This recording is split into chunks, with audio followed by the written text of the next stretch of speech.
मनोज जरांगे पाटील यांनी मुख्यमंत्री एकनाथ शिंदे यांच्या हस्ते नवा जी-आर स्वीकारला आहे. सभेमध्ये बोलताना जरांगे पाटील यांनी समाधान व्यक्त केले आहे. यावेळी ते म्हणाले की माझा तमाम मराठा बांधवांना मानाचा जय शिवराय. आपण या ठिकाणी आलो आहोत तो हेतू साध्य झाला आहे.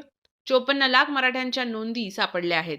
त्यांना आणि त्यांच्या सगळे सोयऱ्यांना प्रमाणपत्र देण्यात यावं या मागणीसाठी आपण येथे आलो होतो. जवळपास 5 महिन्यांपासून संघर्ष केलाय.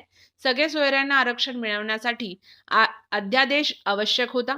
या अध्यादेशासाठी अनेकांनी आत्महत्या केल्या आहेत. कुटुंब उघड्यावर पडले आहेत, असं ते म्हणाले.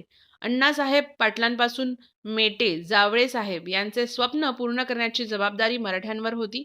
नोंदी मिळालेल्या मराठ्यांना तातडीने प्रमाणपत्र देण्यासाठी शिबिर सुरू करण्यात येईल. नोंदी आढळल्या त्यांच्या सगळे सोयऱ्यांनी अर्ज केल्यास त्यांनाही प्रमाणपत्र द्यावे. याबाबत मुख्यमंत्री शिंदे यांनी अध्यादेश काढला. याबाबत मुख्यमंत्री शिंदे यांचे धन्यवाद, असं ते म्हणाले. मराठा आंदोलक उघड्यावर झोपल्यास आरक्षणासाठी 300 पेक्षा जास्त लोकांनी आत्महत्या केल्या. मुख्यमंत्र्यांकडे माझी एकच विनंती आहे, जो अध्यादेश काढलाय कुणबी नोंद मिळालेल्या त्यांच्या सर्व सगळे सोयऱ्यांना कुणबी प्रमाणपत्र देण्यात यावे. या गुलालाचा अपमान होऊ देऊ नये. अध्यादेश आला असला तरी ही एक कळकळीची विनंती आहे, असे जरांगे म्हणाले.